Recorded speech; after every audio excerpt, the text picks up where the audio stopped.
Yoram, right? There was no expression of murder. It was just having that bit of spitting.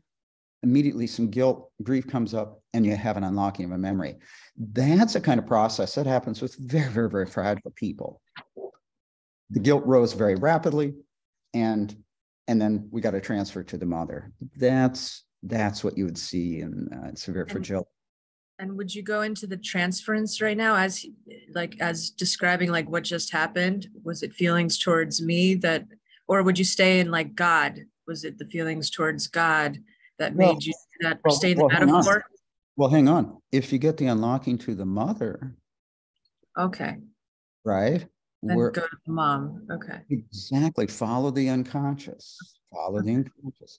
And so at that point, yeah, so we're just seeing that like some very complex feelings towards your mom, loving your mom and finding yourself angry with mom, loving and anger. Yeah. And how difficult it is. And this love is so powerful. Yeah. That you directed the anger toward the wall and hurt yourself, which is a testament to how much you love your mother and want to protect her from this anger. Yeah.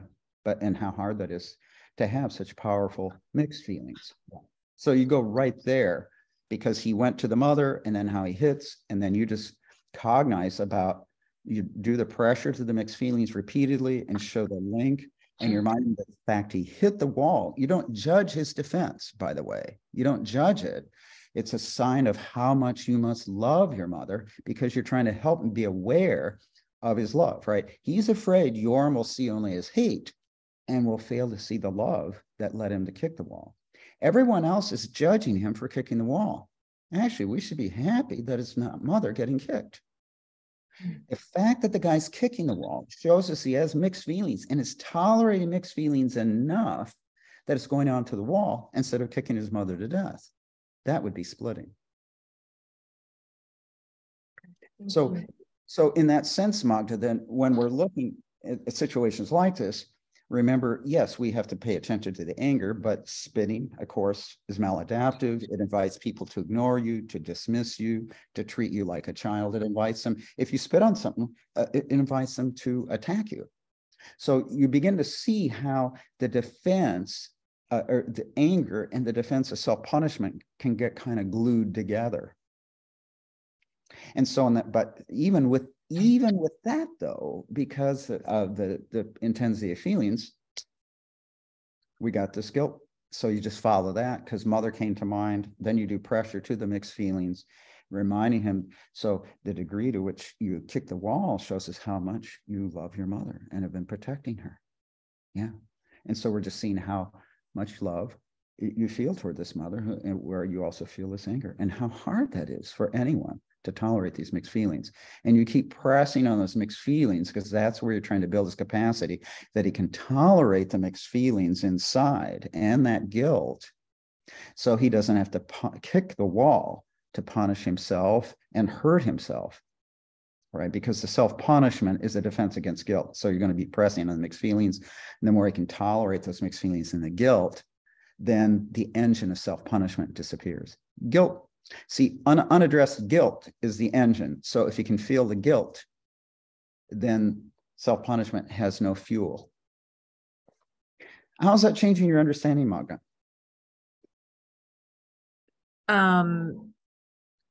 It's, let's see, the understanding of defensive anger. Mm-hmm. I guess it's the fact that it's like a compromise because it's because you have the love and the anger at the same time. It's you're trying to increase his capacity to feel both. So the fact that he's showing like any anger at all is good for him in this case, and it led to the unlocking. So you follow that. Mm-hmm. Yeah, because the more he can feel that, the less he's going to like self-attack and do that in the future. But at least for now, it's a good first step. Exactly. And of course, Ashley's saying, wow, I definitely don't want to be spit on by a patient. Totally get that, Ashley. Totally get that. I'm glad to know we're in agreement. This is not a goal of therapy. But when you work with patients that are severely disturbed in a hospital setting or with someone who's been hospitalized a number of times, these kinds of regressive defenses can happen. So the important thing is not to judge them for that, but to understand what is driving them to use that defense, right?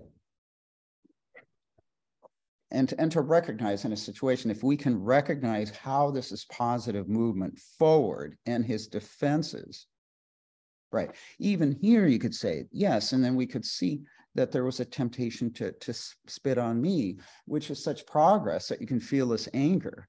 But what worries me is that spitting on me or others would invite them to punish you at the very moment that you need them to listen to you.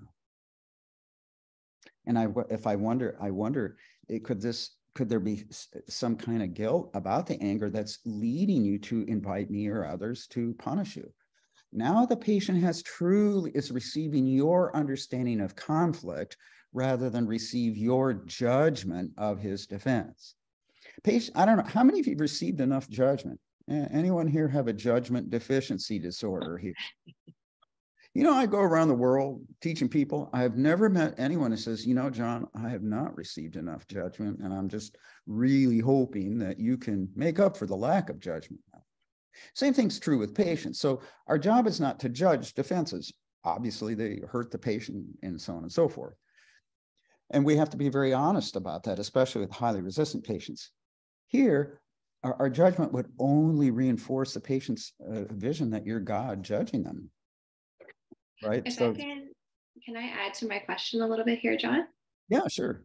Yeah. So I guess for me, like the way that I see, like I had like a physical reaction when I saw that happening in the video, and felt for me that personally at this stage, that would be kind of akin to like any sort of physical violence that a patient would have towards me, that I would have to say like, no, actually, like this has to stop.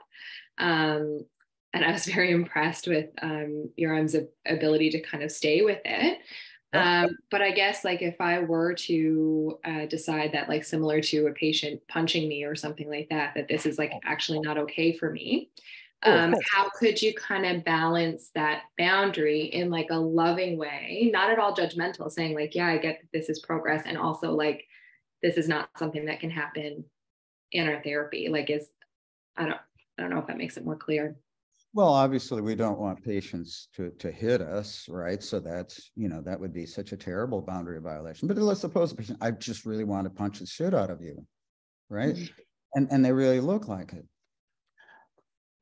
Then we say, right. And could this be part of the pattern that you're tempted to destroy the relationship you need?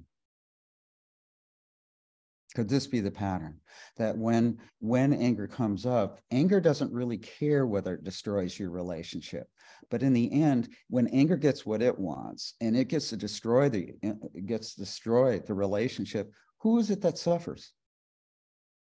So your impulse would be happy, but then who is it that gets rejected? Who is it that suffers loss? Right? It's like when you got into that fight, your impulse was happy, wasn't it? But then who ended up in jail? And when you were in jail, did your impulse care that it got you into jail? No, it didn't care. It got what it wanted, and it didn't really care whether you ended up in jail. That's why we have to kind of wonder, is that impulse your friend, or is it kind of setting you up so you get punished? So even there, you know, you're trying to, how can we think about this psychologically? You see, because you could stop work with a patient, or you say, you've got to stop. But you see, we have to help him understand in his own terms that, in other words, you have to be brakes in a certain sense. But the best way to be brakes is to kind of install brakes in the patient based on your understanding. Mm-hmm. Right. Can I ask something apropos? Let me just follow up with, it's like a patient said to me, I think a borderline patient says, I think you hate my guts. At that moment, I did. And I said, well, you know, when you tell me that I'm stupid, that I'm worthless, and everything here is a piece of crap, yeah, you can make me hate your guts. It's actually not that hard to do. But then the question we have to wonder is why you're working so hard to get me to hate you. Why are you working so hard to get me to punish you? See, that's the dynamic. Now the patient becomes surprised. I actually am trying to provoke you to punish me, to reject me. How is that changing your understanding, Ashley? Yeah, I think it's really, really helpful just to kind of understand how to kind of frame it with the patient in a very real way. Like, this is just very uncomfortable material to be approaching with someone, whether it's physical punishment or, you know, thinking of patients who might roll their eyes at you or something like that. Like, I think it is very helpful. Right. The patient says, I just want to beat the shit out of you.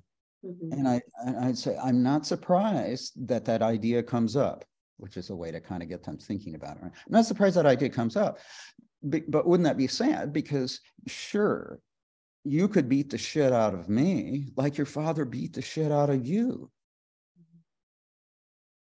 But then we'd have the same relationship here that you had with him. Mm-hmm. Mm-hmm. Yeah, it's so loving and yet boundary, you know, kind of reinforces those boundaries at the same time, I think. Exactly. In other words, with the more disturbed the patient, the more violent and regressive these expressions will be, where someone wants to beat the shit out of you, someone wants to report you to some licensing board, someone wants to stalk you, or my favorite example in my book, Co-Creating Safety, my favorite example, patient comes in and puts a handgun on the table next to him. That concentrates the mind, doesn't it? Yeah. And the therapist says, you must be very scared. And the patient relaxed. See, now that he brings it in to scare you. And you realize, oh, he must be scared of me as if I have a gun pointed at him. See, just like Yorm is beginning to understand, Yorm feels empathy for his patient. But his patient is terrified that Yorm is going to judge and condemn him for all his expressions of anger, rather than understand why the patient expresses his anger in these particular ways and why his expressions of anger in these ways actually makes perfect sense. That, of course, because you love your mother, you would kick the wall instead. And I imagine most people don't realize what tremendous self-control you exercise all the time to protect this mother you love. I've said this to impulsive patients, right? You know, I just want to blow up. And I said, I'm sure you do. And it makes sense. And you know what? It sounds like a lot of people have said you have no impulse control. But that's only because they don't realize how many impulses you've already controlled. This is not just about impulse control. This is about massive rage that gets stirred up inside you. And so you and I may be the only persons in your life that will ever know just how many impulses you protected people from. See, in that way, you're helping the patient's feeling your empathy. I mean, when a patient's been subject to so much deprivation and hatred by both parents, he's going to feel way more rage than the usual person. And they didn't install any higher level defenses, or very few. So they've handed him a much more primitive set of defenses to work with. So it's really this ability at the very moment we're scared to understand he's scared. For instance, when a patient wants to spit on you, that's really interesting. Really, when you think about it, why is anger taking that form? God, I hate this patient. I wonder, he's stimulated hatred in me toward him. He must be feeling guilt right now.